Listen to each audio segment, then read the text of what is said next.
Thought for the day.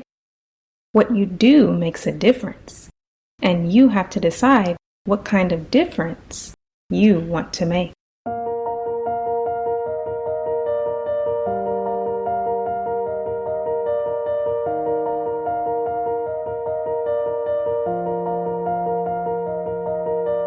Welcome to 7 Minutes for Yourself.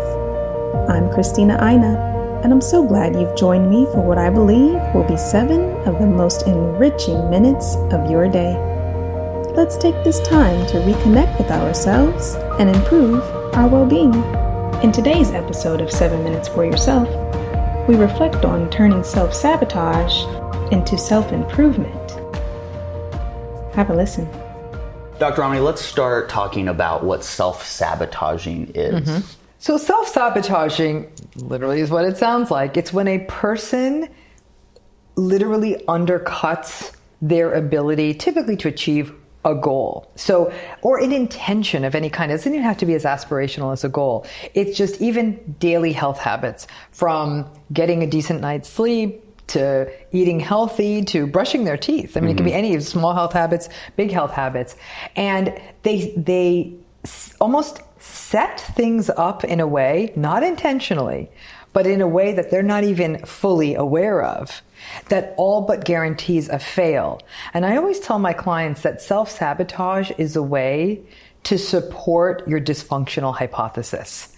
So if your hypothesis is, I'm a failure, and then all these self-sabotagey things come out, there's a certain satisfaction at the end of the day saying, hey, look, I'm a failure. You know, like there's this almost very upside down kind of win that takes place. And I have to say, self-sabotage in some form plagues over half of the clinical population I work with. And that when they're able to see it, they don't even think of it at the time. But it's almost as though they come to each session presenting the week's failures to me. Wow. You know, like a prize, like a confirmation. At least I was right about that, right? And that I sometimes wonder if the self-sabotage, which is then associated with the whatever negative position they're trying to maintain, becomes the one part of their life they can control. Wow. That was so beautifully said. Grace, when you're working with clients, what are some common ways that people self-sabotage? One that came to mind as I was listening to Dr. Romani share is about finances. A fascinating form of self-sabotage could be, let's say, for example, you really respect your father, and the most he ever made was $75,000 a year. And all of a sudden, you in your adult life can't seem to ever make more than $75,000 a year. And in the process of hypnotherapy, you come to understand that it would be disrespectful to earn more than your father. Whoa. And so that's common also if you don't believe you're worthy or deserving of earning a certain amount. And another massive one is if you hate rich people. Because again, your subconscious is here to keep you safe. So if somebody cuts you off in a regular car and you're annoyed that they've done that, but you move on with your day. But then somebody cuts you off in a Corvette. And it's not just that they were a rude driver, it's they're that rich, right? Must be nice. Your subconscious will never allow you to become something you hate, ever. And so what happens is money comes in, it goes out. Or you don't have the confidence to ask for the raise that you're worthy and deserving of. Or you don't go for the positions that would actually compensate you in the way that you are worthy and deserving of. So there are so many ways that we self-sabotage, but one of the most fascinating ways is financially. Yeah, I've never understood this hatred towards rich people. And I have people in my life, they hate them. Yeah. And I go, why? And they just really think they're greedy and hate other people. But I could see how that could bubble up and affect your life. In addition to finances, what type of consequences are you seeing from people who subconsciously self-sabotage? The maintenance of negative mood states. So the maintenance of, and when I say negative mood states, also negative mood cognitions, like nothing's ever going to get better.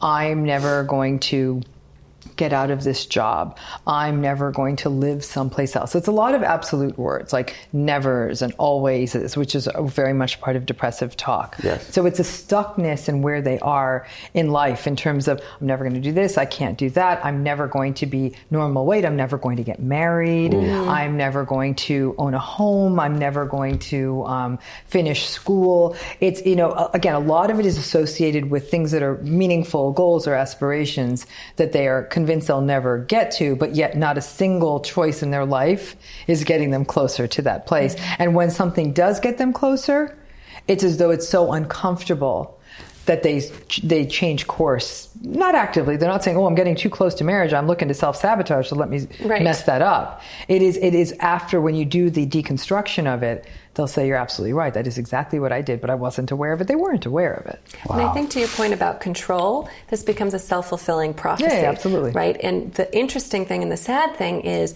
the vast majority of our subconscious beliefs are formed before the age of 7. And so we have this self-fulfilling prophecy of who we're supposed to be in the world, how we're meant to behave, the good things that will happen to us or the bad things that will happen to us. And we create this self-fulfilling prophecy because of subconscious limiting beliefs. We sabotage and sabotage until they become true to have some semblance of control. But if you can upgrade those limiting beliefs, then there's nothing to sabotage. So it's critical then for parents to set their kids up for during the first 7 years of their lives. But that means the parents have done the work. Yes. So the parents have their own limiting beliefs. Yes. And it's what happens intergenerationally is that the limiting beliefs are transferred generation over generation over generation until one generation finally catches it, does the work, and hopefully then may then push forward different lessons in their kids. But it's really, really hard because this stuff is so entrenched. That concludes today's episode of 7 Minutes for Yourself. Please take a moment to rate and review the show on Apple Podcasts. Today and every day with your kiddo is a gift. Enjoy it. Thanks for tuning in.